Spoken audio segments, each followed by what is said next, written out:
Good morning, Pamela. Thanks for joining me today for this short interview. With me, Pamela Pauwels from Philips Healthcare. Pamela, maybe you take a few seconds to introduce yourself, where you work, what you do. Okay, I'm Pamela Pauwels and I work at Philips Healthcare as Director Innovations and Customer Insight. And basically what I do, I coach people and teams on how to get to good customer-driven innovation. Yeah, and Pamela, we had a conversation where we actually, let's say, gave birth to this idea of what you're going to talk about at the forum. And I think this is really relevant and actual issue with a lot of B2B marketeers today, where they actually have more and more difficulties reaching the right buyers. So basically talking about what are the best practices that you're using, or actually that are there out there, which actually allow marketeers to talk to the right persons in the organization? Because this is one of the challenges. How do we make sure from all the decision-making units for long sales cycles, how do we make sure that we keep the conversation with the right people? Okay, well, my specialty is innovation. So when we start at looking at new products, we start off with defining what I call the value chain or the value web. And then we start actually identifying who's involved, what are their spheres of influence, how do they want to talk to, what can they actually decide, are they basically the main decision makers in the buying process, or are they the users, or are they influencers? Okay, and eventually when you look and you analyze all the data that you have, one of the things that you're saying, okay, how do you base your decision on who you should target in this process? What we try to do, especially in the first phase of our processes, is really try to go and talk to as many people as possible, and to making sure that we've talked to different people within the buying decision process. And then we tend to focus on basically 2, sometimes 3 main important players. That's basically the people who spend the money, the people who will use the product, and people who will influence one kind of, and sometimes the influencer is the user, but sometimes it might be a third party. So we're making sure that we have the views of all 3. Okay, and basically the order that you mentioned, does it make a difference? So you said, okay, the first person you mentioned was the person is the buyer, the person who pays the bill. Is it the first person we should focus on, or is it first of all the user? I think what we tend to do, but that's because we have products that tend to take a very long time to develop.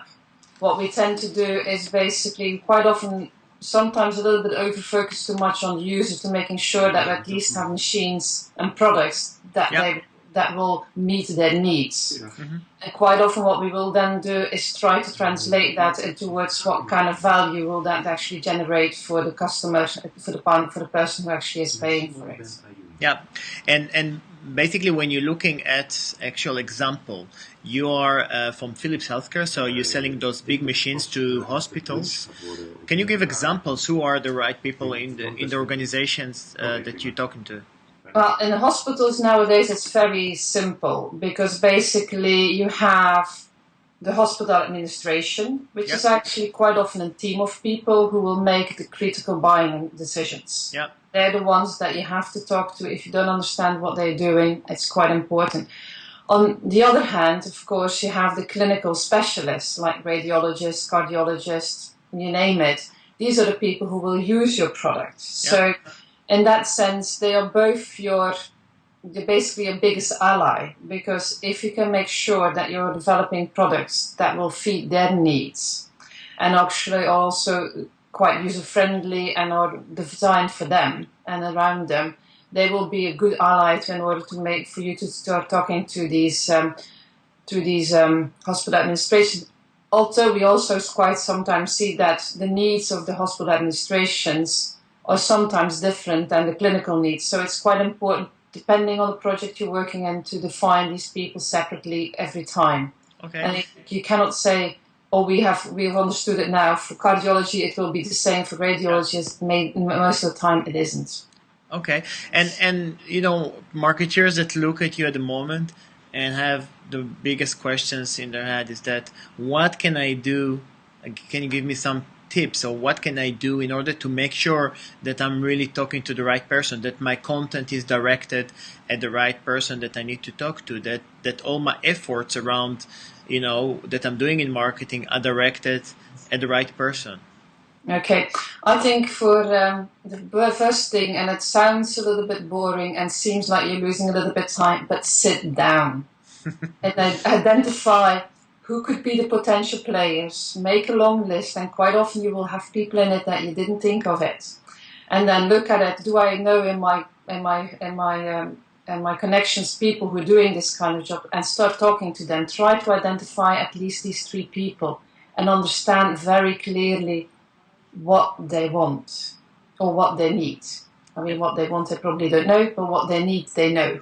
So, and then basically, and don't be afraid of complexity, because in the end of the day, if you don't do your homework in front, it will come back to haunt you, and you will lose business deals because of that. And I have some examples of that, but I'm not going to talk, I will disclose them at the conference. Okay, great.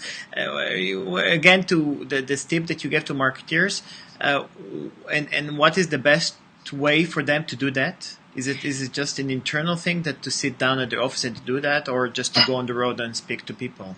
I think you have to have both. Never underestimate the knowledge that's in your company. Yeah.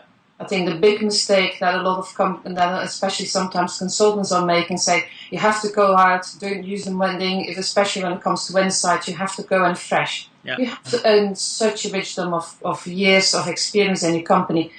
Use them to make the hypothesis about the value chains or the value webs. Yeah. And then go out and test these hypotheses. Yeah. Exactly. And so you said that the other 2 tips, or other tips, maybe more than 2, will be disclosed during the forum. Maybe you can, in a nutshell, tell the audience what are you going to talk about at the forum?